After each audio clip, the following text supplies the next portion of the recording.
أنت تاريخ تهاي كوي طبعاً بشي أفراد سنة كلا بدو كوني السجالية طبعاً محكمة وحي كحكمتي وحال هركاني هذا السنة مختار عبد الكافي حرسي محكمة وحي كحكمتي دل توغشة كاس oo kufsi u geystay dhibane farax jaamac maxkamadda darajada koowaad gaalkacay waxay ku xukuntay dil toogasho iyo $5,000 oo ay xukuntay magdhow dhibanaha oo ahayd farax jaamac farax siyaad oo ahayd gabar 6 sano jir ah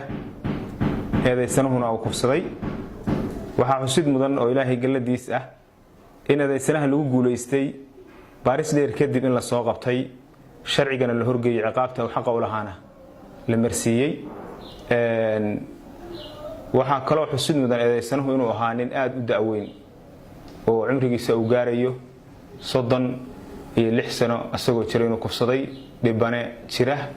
6 sano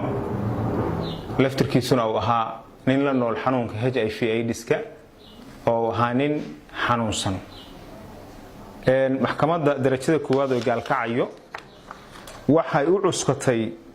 qodobada kala ah qodobka 6 ee xeerka kufsiga Puntland 39 duruufaha dambiga cusleeya iyo aayadda 33 ee suuratu Maa'ida maxkamaddu waxay ku xukuntay dil toogasho eedaysane Mukhtaar Cabdi Kaafi Xirsi